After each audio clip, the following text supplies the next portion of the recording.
একজন ব্যক্তি যিনি বাংলাদেশে বিখ্যাত ব্যাংক লুটের জন্য তিনি ২৫০০ কোটি টাকা দিয়ে দিয়েছেন হাসিনাকে। আমি টাকা করি না, এস আলম দিল্লিতে বসে তিনি ২৫০০ কোটি টাকা দিয়ে দিয়েছেন এবং পরিকল্পনা করেছেন যে কিভাবে ওই টাকাকে ব্যবহার করে তারা বাংলাদেশে নির্বাচন বন্ধ করবে এবং হাসিনাকে আবার দেশে ফিরিয়ে আনবে। সরকারের ভেতরে একটা মহল, তারা অত্যন্ত সচেতনভাবে চেষ্টা করছে যে এই যারা গণতন্ত্রের পক্ষের শক্তি তারা যেন আসতে না পারে। আমি এর আগেও কথা বলেছি যে ওই যে আপনার আগে আমাকে একজন আপনার ইন্ডাস্ট্রিয়ালিস্ট বলেছেন যে আগে ১ লাখ টাকা দিতে হতো, এখন দিতে হয় ৫ লাখ টাকা। এটা অর্থটা হচ্ছে অর্থাৎ এই পরিবর্তন নিয়ে আসার কথা ছিল মন মানসিকতার মধ্যে, সেই পরিবর্তনটা কিন্তু আনতে পারেনি এবং দুর্ভাগ্যজনকভাবে রাজনৈতিক নেতা টেতারাও এর মধ্যে আপনার জড়িত হয়ে পড়ছেন, যেটা আরো বেশি ক্ষতি করছে বাংলাদেশের। আজকে বাংলাদেশকে বাঁচানোর জন্য আমাদের সকলের এগিয়ে আসা দরকার। এই দেশটা তো আমাদের। আজকে ১৯৭১ সালে আমরা যুদ্ধ করেছি, এখানে যারা আছি সবাই। আমাদের অনেকে গুলি খেয়েছে, অনেকের ভাই মারা গেছে, মা মারা গেছে, বাড়িঘর পুড়ে গেছে, গ্রামের পর গ্রাম জ্বালিয়ে দিয়েছে। ৭১-এর কথা আমরা ভুলি নাই, বলার সম্ভব না। অনেক প্রচেষ্টা চলছে এটাকে ভুলে দেওয়ার, কিন্তু সেটা বলা সম্ভব নয়।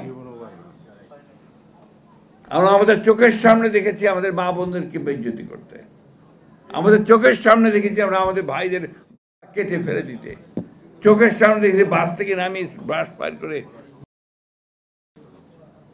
৭১-এ। এবং যারা সেদিন সহযোগিতা করেছে তারাই আজকে অনেক বড় বড় কথা বলছে। আমি ওই জন্যই আপনাদেরকে সবসময় অনুরোধ করছি, বলছি যে অনেক বেশি সজাগ এবং সতর্ক থাকতে হবে। অনেক বেশি আমাদেরকে এখন আমাদের লক্ষ্য অর্জনের জন্য কাজ করতে হবে। আমরা যদি মনে করে থাকি যে আমরা জিতে গেছি, সব কিছু ঠিক হয়ে গেছে, তাহলে বিরাট ভুল হবে, বিরাট ভুল হবে। আপনার সরকারের ভেতরে একটা মহল, তারা অত্যন্ত সচেতনভাবে চেষ্টা করছে যে এই যারা গণতন্ত্রের পক্ষের শক্তি তারা যেন আসতে না পারে। আপনি বলেন, আজকে যখন দেখি পত্রিকায় যে নিউ ইয়র্কে আমাদের বাংলাদেশের কর্মকর্তাকে, আমাদের বাংলাদেশের উপদেষ্টাকে অথবা আপনার উচ্চপদস্থ ব্যক্তিদেরকে আওয়ামী লীগের লোকেরা হেনস্থা করছে, হামলা করছে, তখন কোথায় যাব আমরা? এই চরম হতাশা সৃষ্টি করে আমাদের।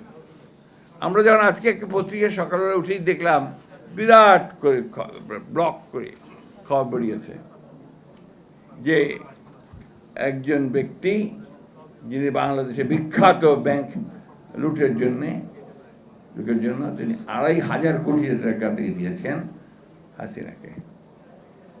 আমি টাকা করি না, এস আলম দিল্লিতে বসে তিনি ২৫০০ কোটি টাকা দিয়ে দিয়েছেন এবং পরিকল্পনা করেছেন যে কিভাবে ওই টাকাকে ব্যবহার করে তারা বাংলাদেশে নির্বাচন বন্ধ করবে এবং হাসিনাকে আবার দেশে ফিরিয়ে আনবে। আমি বুঝি না আমাদের মানুষেরা কেন জানি না একটা কমপ্লেসেন্সিতে ভুগছে যে হয়েই তো গেছে বোধহয়, যার ফলে কি হচ্ছে আপনার যে কোথাও ঠিক হচ্ছে না। আপনি বলছেন আপনার জিনিসপত্রের দাম, মানুষ তো আবারও কথা বলে না, জিনিসপত্রের দাম একই অবস্থাভাবে বেড়ে চলেছে। অর্থনীতিতে আজকে আমার কথা বলি, আমার স্ত্রী আজকে সকালে ব্যাংকে ফোন করেছেন কিছু টাকা তোলার জন্যে, বলছে যে সরি ম্যাডাম, আমরা 5,000 টাকার বেশি দিতে পারবো না। তাহলে কোথায়?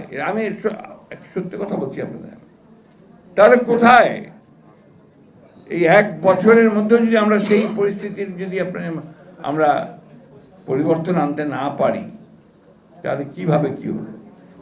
এইসব ঝামেলাগুলো এড়িয়ে যেতে পারতো যদি 3 মাসের মধ্যেই নির্বাচনটা করতে পারতো, তার একটা